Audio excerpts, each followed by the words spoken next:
Oke, bismillahirrahmanirrahim. Assalamualaikum warahmatullahi wabarakatuh. Selamat siang teman-teman di hari Minggu sambil menikmati liburan. Saya sedang gabut, tidak ada pekerjaan. Alhamdulillah hari ini free.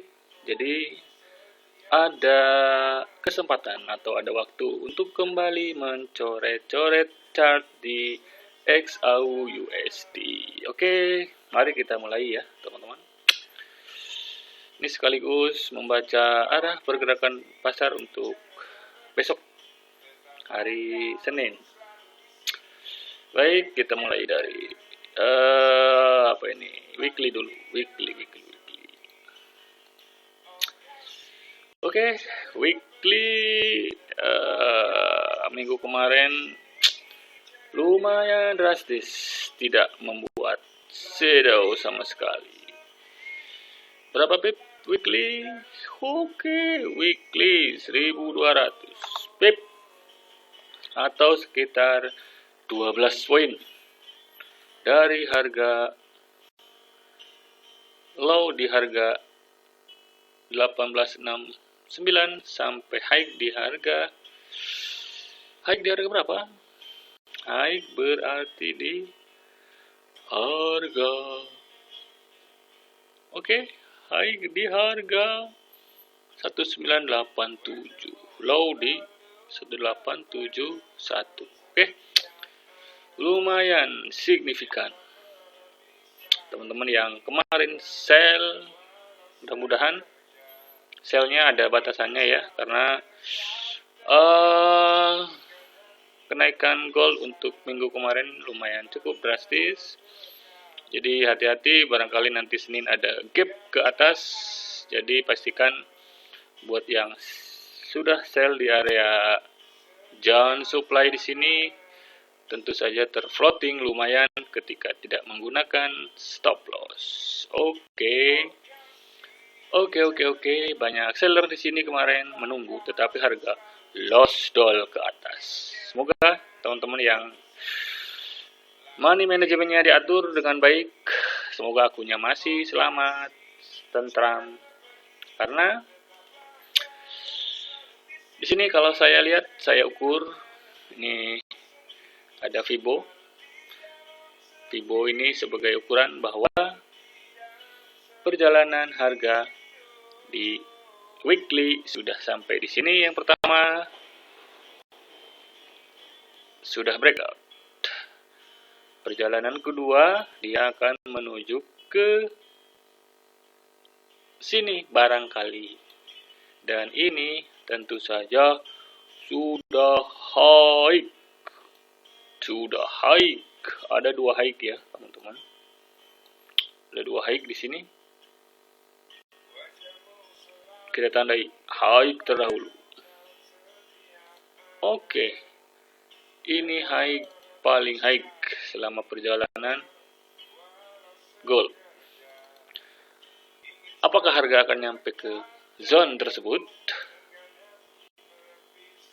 Berapa pip lagi ke zone? Oke, 30 poin lagi alias 380 pip lagi. Bisa saja kalau gold belum mau koreksi, bisa saja harga menuju ke sana. Tetapi untuk menjangkau 38 poin atau 380 pip tentu saja perlu pullback atau koreksi, kecuali memang ada dorongan yang lumayan kuat untuk mencapai ke zona ini. Oke. Sementara pergerakan atau arah tujuan dari weekly, kita semua sudah melihat bahwa zone yang pertama dia sudah breakout. Dan kemungkinan dia merangkak ke zone yang kedua yang di sini adalah high paling tinggi di sini. Ini ada wick, ada shadow, ada buntut yang bisa saja menjadi tujuan dari pergerakan ke atas dari gold. Ini dari segi time frame weekly. Oke, cukup. Zone warna hijau ini adalah time frame weekly, terminal weekly. Oke. Kita turunkan, kita hapus Fibo di weekly. Oke, delete. Oke, teman-teman. Supaya rapi. Cus, kita samain. Oke. Clear. Sudah clear. Weekly sudah clear. Kalau dia naik sampai ke sini, kalau dia koreksi, kemungkinan besar ke zone RBS yang di sini. Oke, itu weekly. Kita lupakan dulu weekly, kita turunkan ke time frame daily. Oke. Time frame daily, apakah yang terjadi? Time frame daily. Oke. Time frame daily. Oke, ini kita hapus dulu analisa yang kemarin.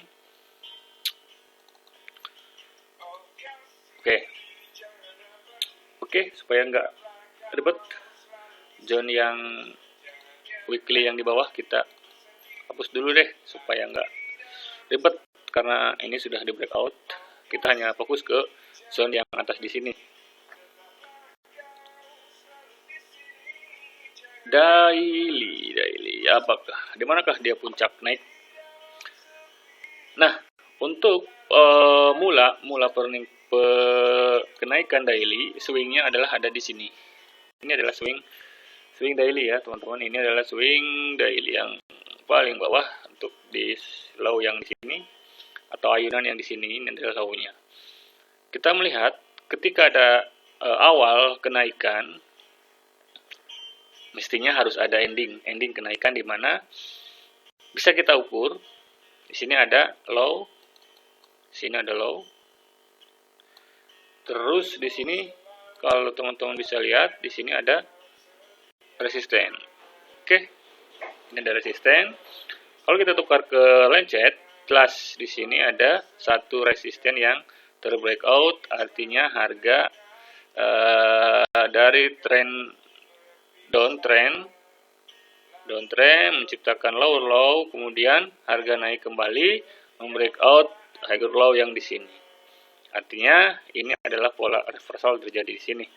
Ketika terjadi seperti ini, tentu saja senjata andalan yang selalu saya pakai untuk mengukur ketika ada reversal adalah menarik Fibonacci dari candle yang breakout resisten sampai ke low-nya. Oke. Kurang pas, tekan lagi sedikit. Cus. Oke.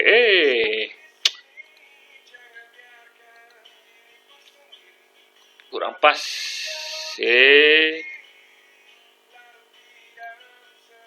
Oke. Situlah kurang lebih ya, Oke, ini adalah untuk daily ya.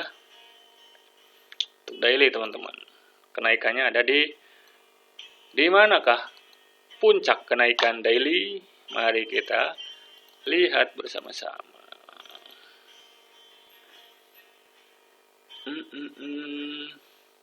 Wow. Daily. Oke, daily. Nah, ini lebih jelas nih teman-teman, lebih jelas. Nah, ini lebih jelas. Ini resisten ini sudah di breakout oleh harga.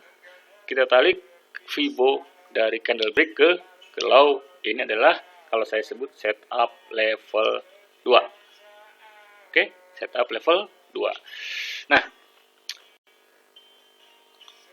awal kenaikan dari sini. Lalu ujung ending perkiraan di mana? Oke, ada 3 tujuan kenaikan di sini. Yang pertama adalah tentu saja di sini. Di sini harga breakout. Artinya dia menunjukkan ke atas. Kemudian harga juga masih naik ke zone di sini 261, dan banyak termasuk saya sendiri banyak menunggu di zone di sini ketika hari Jumat kemarin. Saya pun menunggu sell di zone ini karena ini menurut saya zone yang cukup baik ya. Sini ada supply yang lumayan baik sejajar dengan zone 261 di daily.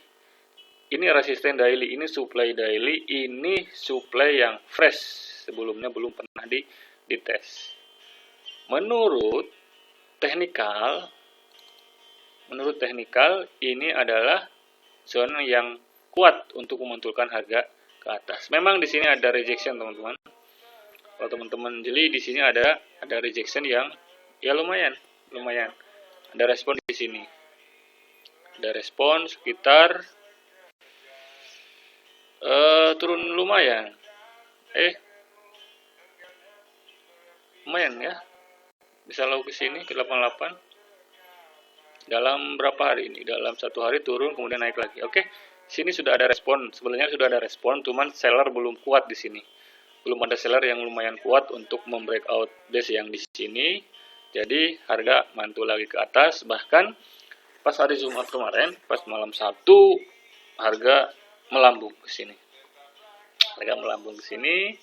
Sehingga teman-teman yang hold sell di sini tidak merasakan profit, atau mungkin kena BEP, atau mungkin malah floating loss. Saya juga kurang tahu, cuman ketika melakukan sell di sini, zonanya sudah bagus, zonanya sudah benar, ini adalah zone sell. Tetapi untuk hold swing mungkin ya belum saatnya ya, karena walaupun ada rejection di sini, harga kembali mantul, ngetes lagi yang kedua, dan harga malah balik ke atas. Oke. Jadi pertanyaannya, kemana ke arah daily? Oke. Terminal atau zona yang terakhir untuk daily menurut Fibonacci yang saya tarik ada di zona ini. Masih ingat teman-teman, ini adalah zona weekly.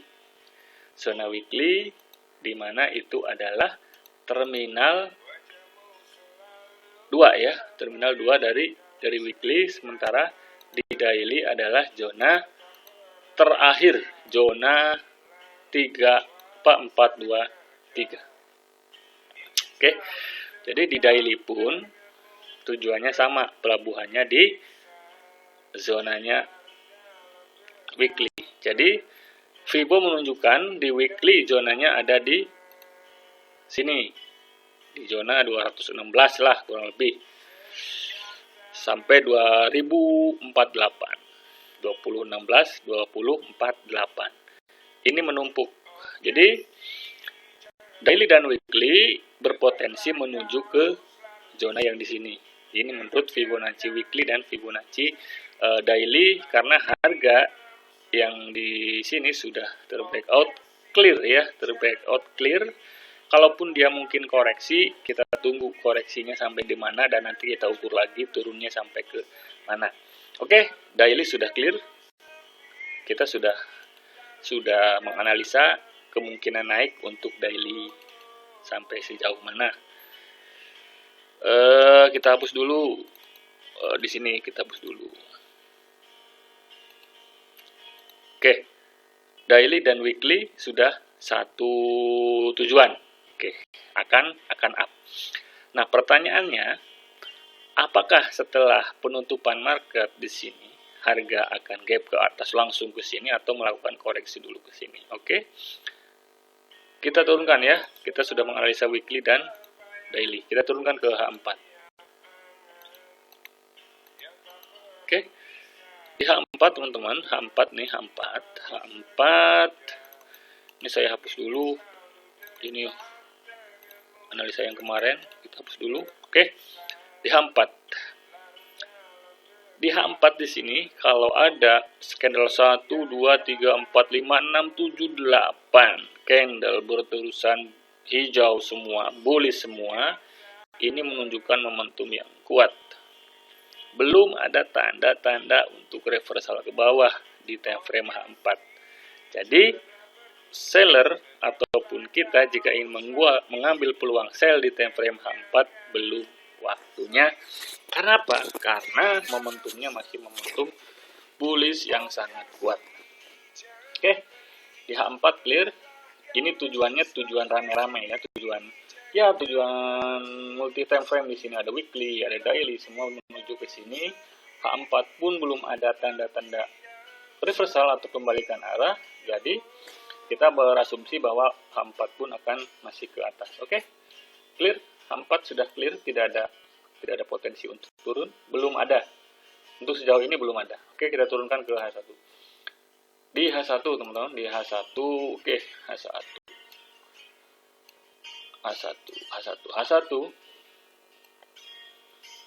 kita ukur H1. H1 di sini jika kita melihat sepintas H1 sudah melakukan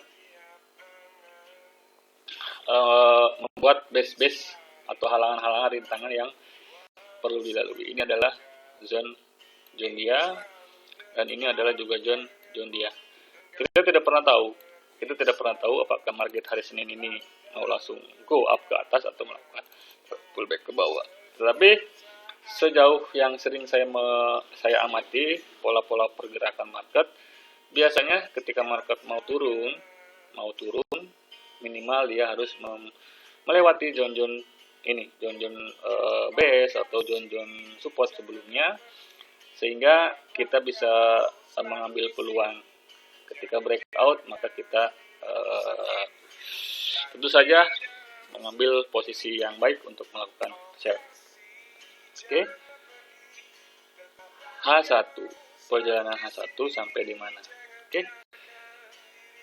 Di H1 teman-teman, awal naik bisa dari sini, ini awal naik juga bisa kita ukur awal naiknya dari sini.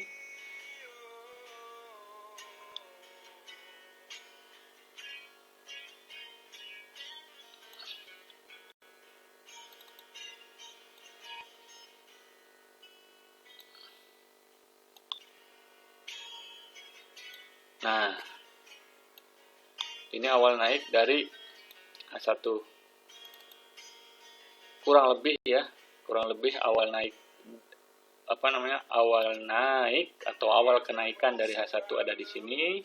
Ini ada resisten, ini sudah breakout, jadi kita ambil 100 di sini, 0 di sini. Ketika kita menarik Fibonacci di H1, harga sudah hits di level komplit di sini. TP3 atau 423. Ini 26. 3 sudah di breakout. Yang belum di 423. Oke. Harga di H1 sudah sampai di zonanya. Antara 1984 sampai 1999.7. Kita bulatkan ke 2000.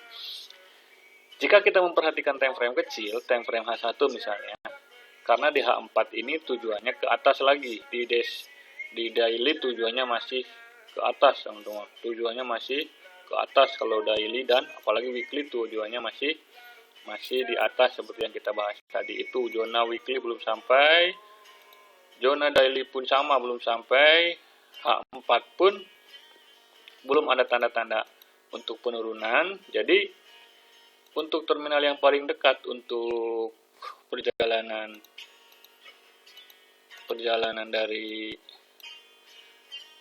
harga gold adalah di 1 jam di H1.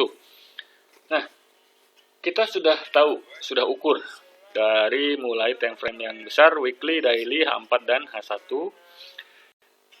Kita fokus ke H1 dulu. Di H1 sudah sampai complete cycle atau artinya di perjalanan yang akhir.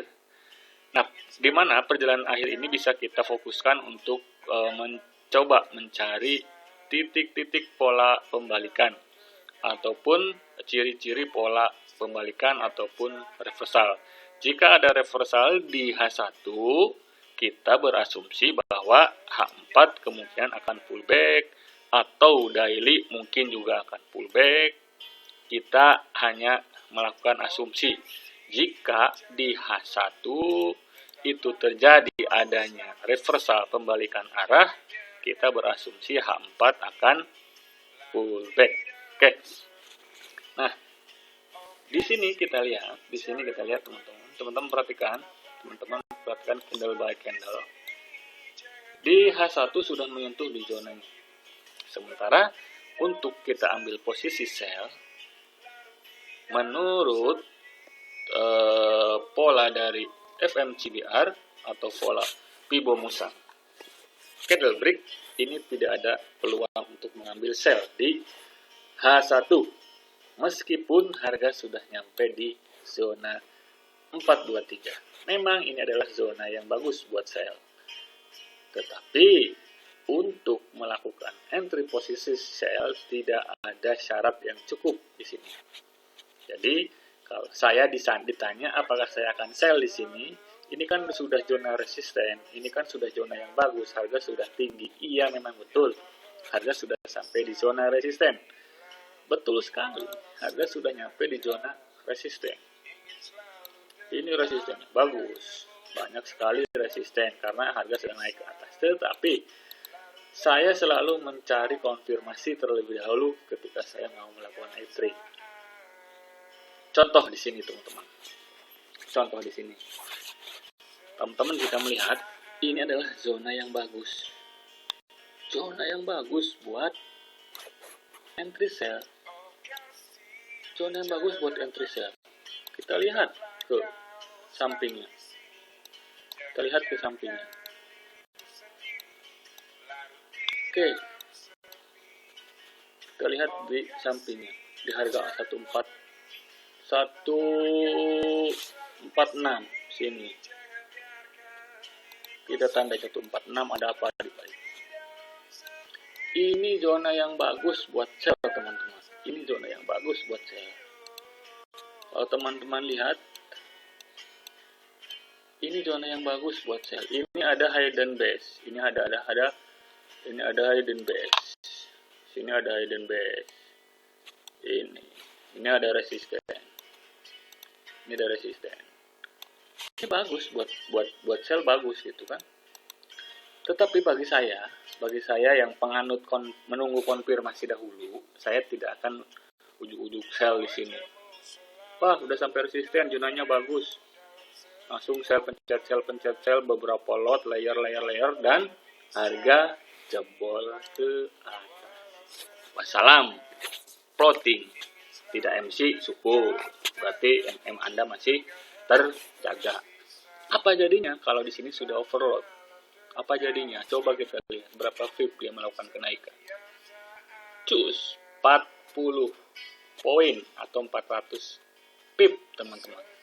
Bayangkan 400 pip dalam hanya waktu 1, 2, 3, 4, 5, 6 jam. Itulah kenapa saya menganut strategi menunggu konfirmasi jika melakukan entry. Oke, baik. Ketika melihat kondisi seperti ini di H1 atau di H1, saya belum melakukan entry karena secara tren H1 masih naik ke atas. Lalu apa ciri-ciri ketika H1 terjadi reversal? Tentu saja kita menurunkan time frame yang lebih kecil. Oke, kita hapus dulu ya. Kita hapus dulu. Ini H1 teman-teman. Sudah sampai H1 teman-teman. Jika sudah sampai di sini, ya tinggal nunggu momen aja buat sell. Apakah sudah ada? Kita turunkan ke M15. Biasanya saya langsung ke M15. Oke. Nah, M15 teman-teman. M15. Kita lihat M15. Oke. M15. Oke. M15. Base-nya di sini teman-teman. Ini base M15. Ini base M15. Jika mau turun, minimal ya ini dulu di break. Baru H1 menunjukkan tanda-tanda penurunan. Atau jika kita melihat dari struktur. Ini juga base teman-teman. Ini juga base. Kita lihat strukturnya. A, B, C itu harus break. Nah, ini belum break shadow, belum break buntut, belum break wick-nya ya. Kalau break di sini kemungkinan besar dia retest ke bawah, kemudian go up. Tetapi kalau dia break yang ke sini, oke, kita hapuslah yang inilah. Oke. Kalau dia break lagi ke sini, nah secara struktur dia sudah pecah.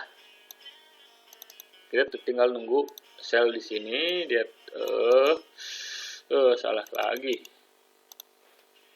Nah, ini dia break, kita tunggu dia join di sini, baru kita mau melakukan sell ke sini. Minimal TP-nya di sini, di join yang di sini lah, yang terdekat di sini.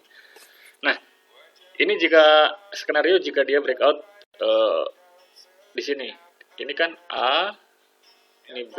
Kalau dia breakout, apalagi breakout sampai kelihatan clear, breakout high yang di sini, polanya bukan seperti ini. Polanya berubah. Jika ini mungkin clear break, ke atas. Clear break ke atas, dia polanya akan begini.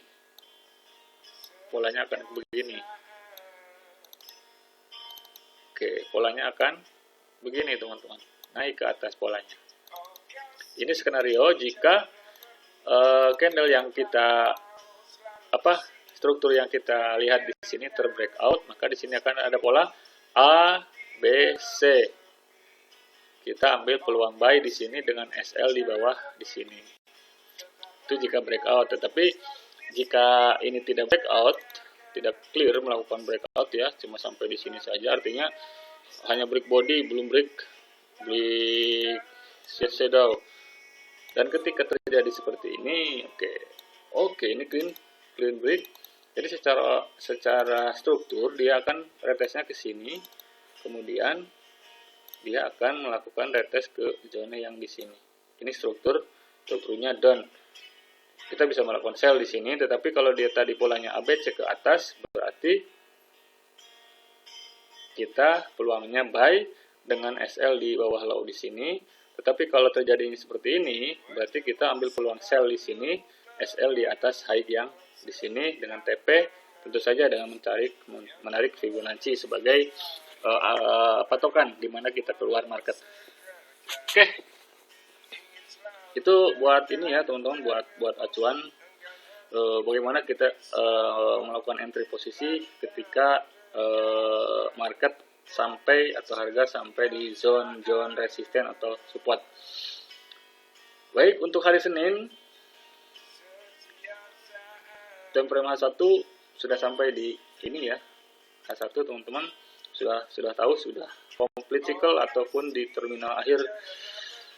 Sejauh ini masih ada potensi naik walaupun walaupun berada di zona-zona resisten ataupun di zona supply. H4 belum ada potensi penurunan, D1 weekly belum ada. Yang ada mungkin di TF kecil pun belum ada untuk penurunan. Jadi skenario untuk hari Senin ini yang bisa kita pakai ya, teman-teman. Skenario hari Senin ini sementara ini yang bisa kita pakai. Kalau skenario dia break ke atas, ini adalah jadi ini zona yang ini ya, teman-teman. Oke lah, kita ganti dulu warnanya supaya tidak sama. Apakah ungu? Oke. Ungu kurang cantik rasanya, ungu kurang cantik. Yang cantik warna ini mungkin. Nah, ya. Ini skenario kalau turun ya, teman-teman. Ini skenario kalau turun. Jadi dia kalau melakukan A, B, C ke arah bawah, ini adalah zona sell kita. Dan kita akan turun minimal dia ngetes zona yang di sini. Ini juga zona A, B, C. Ini adalah zona B yang masih hidup, zona B yang berpotensi menentukan harga lagi ke atas. Jadi kalau ada pola seperti ini besok, tentu saja kita sell di sini, TP di sini. Tetapi kalau polanya ke atas, di sini dari zona buy. Oke, itu saja ya teman-teman untuk acara coret-coret chart kita di Payer XAU USD. Semoga teman-teman punya gambaran bagaimana cara saya menganalisa atau memapping market untuk mengetahui arah perjalanan. Memang tidak selalu benar, tetapi akan berisiko jika tanpa analisa sama sekali. Toh, apa yang kita lakukan adalah hanya memprediksi. Jika salah prediksi pun, kita tetap menggunakan pengaman ataupun stop loss. Jadi kalau mengalami kerugian pun kita tidak terlalu banyak karena sudah terukur. Jadi jangan sampai kita merasa pede, apalagi tidak melakukan analisa, hanya berdasarkan perasaan, oh ini udah tinggi, sell, ternyata market tidak nurut dengan apa yang kita mau. Kita maunya sell, market maunya buy. Oke? Mudah-mudahan trading kita semakin nyaman, semakin menyenangkan ya. Tidak lagi stres dengan floating, tidak lagi stres dengan harga yang harga yang tidak nurut sama prediksi kita. Tidak pernah lagi kita melakukan istilahnya menyalah-nyalahkan market. Kenapa ketika kita sell dia malah naik, ketika market kita buy dia malah turun? Yaitu kita hanya memprediksi gitu kan. Tidak bisa kita memaksakan market. Yang penting pesan saya tetap menggunakan pengaman. Jika pengaman Anda ada di pengaturan lot, monggo silahkan. Modal sebanyak-banyaknya dengan lot paling minim. Itu akan aman juga. Tetapi kalau modal kita sedikit, pastikan menggunakan stop loss.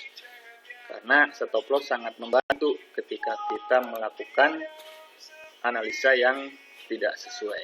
Oke? Semoga bermanfaat. Video ini hanya sebagai